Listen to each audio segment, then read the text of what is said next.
వైకుంఠ ఏకాదశి పర్వదినాన శైవ క్షేత్రాలన్నీ కూడా భక్తజనంతో పోటెత్తున్న పరిస్థితి. ఈ నేపథ్యంలో మనం కడప నగరంలో ఉన్నటువంటి గడ్డి బజార్లో ఉన్నటువంటి సత్యనారాయణ స్వామి ఆలయంలో అంగరంగ వైభవంగా అపరూపమానంగా ఏదైతే ఈరోజు కార్యక్రమాలు నిర్వహిస్తున్నారు. ఈ నేపథ్యంలో మనతో పాటు భట్టర్ గారు ఉన్నారు, ఆయన అడిగి తెలిసిన ప్రయత్నం. చెప్పండి స్వామి, అసలు ఈరోజు ఎలాంటి కార్యక్రమాలు చేస్తున్నాయి, ఏంటి అసలు?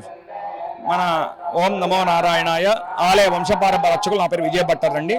ఈ యొక్క దేవాలయం 1865లో నిర్మించి ఆ రోజు ఈ రోజు వరకు శ్రీ పాంచరాత్ర ఆగమరీత్యా స్వామివారి కంకిరాలు కూడా జరుపుతూ ఉన్నాము. అందులో భాగంగా ధనుర్మాసము వైష్ణవ ఆలయాల్లో విశేషంగా జరుగుతాయి. ఈ సంవత్సరం వైష్ణవ యొక్క ధనుర్మాసంలో ముక్కోటి ఏకాదశి కూడా విశేషంగా ఉండటం వలన ముక్కోటి ఏకాదశి రోజు ప్రజలందరికీ కూడా, భక్తులందరికీ కూడా, సనాతన ధర్మంలో అందరికీ కూడా ఆ భగవంతుని యొక్క ఆశీస్సులు అందించాలనేటువంటి ఒక మంచి సంకల్పంతో ఈ రోజు ఇక్కడ లక్ష్మీనారాయణ సుదర్శోహమాన్ని చేస్తూ ఉన్నాం. ఈ లక్ష్మీనారాయణ సుదర్శోహం మామూలు చేసుకోవడం చాలా ఖర్చుతో కూడుకున్నటువంటిది. అటువంటిది భక్తులందరికీ కూడా ఆ యొక్క స్వామివారి యొక్క అనుగ్రహం కలగాలని ఇక్కడ మేము ఈ యొక్క కార్యక్రమాన్ని మేము ఫ్రీగా ఉచితంగా చేస్తూ భక్తులందరూ కూడా దీంట్లో భాగస్వాములు చేస్తూ కులమతాల అతీతంగా భగవంతుని యొక్క ఆశీర్వాదం సమాజానికి ఉండాలి, సమాజంలో నిరంతరం శుభం కలగాలి అనేటువంటి ఒక మంచి సంకల్పంతో మేము చేస్తున్నటువంటి యొక్క ధనుర్మాసంలో భాగం వైకుంఠ ఏకాదశి రోజు శ్రీమన్నారాయణ యొక్క విశేషమైనటువంటి లక్ష్మీనారాయణ సుదర్శనం చేస్తే ఒక యజ్ఞము యాగం ఫలం చేస్తే ఎంత ఫలితం కలుగుతుందో ఆ యొక్క లక్ష్మీనారాయణ సుదర్శనం చేయటం వలన ఆ శ్రీమన్నారాయణ యొక్క అనుగ్రహం కలుగుతుంది శాస్త్రం చెప్తోంది. ప్రధానంగా కొంత ఏమంటారంటే ఈ రోజు మోక్ష మార్గం అంటే వైకుంఠ ఏకాదశి మోక్ష మార్గం అంటారు. మోక్ష మార్గం అంటే ఏంటి సార్? చాలా మందికి మోక్ష మార్గం అంటే అదే వైకుంఠం చేరుకుంటాం, స్వామివారి దర్శనం చేసుకుంటే అనుకుంటారు. కాదు, మోక్షం అంటే తనలో ఉండేటువంటి అధర్మాన్ని వీడి దేహము ధర్మాన్ని ఆ యొక్క ప్రవేశిస్తుందట ఆ భగవంతుని దర్శించడం వలన.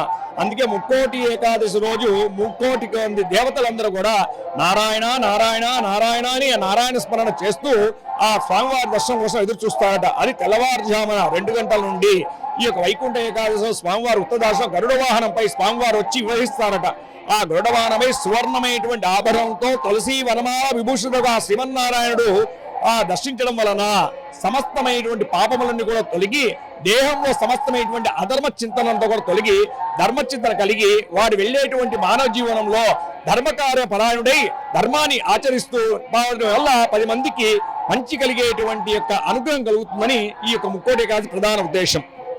మొత్తం మీద ధర్మాన్ని ఏదైతే మనం మనశ్శాంతిగా అంటే ఆత్మ పరిశుద్ధన చేసుకునే విధంగా పూజలు నిర్వహించాలి. ఈ రోజు ప్రధానంగా ఏదైతే మోక్ష మార్గం అంటే మనం కైలాసంకి వెళ్ళి అక్కడ మోక్షం అనుకుంటారు, కానీ అలా కాదు. మోక్షం అంటే మనలో ఉన్నటువంటి ఏదైతే కల్మషం లేనటువంటి విధంగా పూజలు చేసి ఆ స్వామిని వేడుకుంటే మనకు ఉన్నటువంటి ఏవైతే రుగ్మతలు ఉన్నాయో అదే విధంగా మానసిక ప్రశాంతత ఉంటుందన్నటువంటి విషయాన్ని మనతో పాటు ఉన్నటువంటి విజయ్ భట్టర్ స్వామి చెప్తున్నారు. కెమెరా పర్సన్ రాముతో కిషోర్, RTV కడప నుంచి. Local to global news at your finger tips.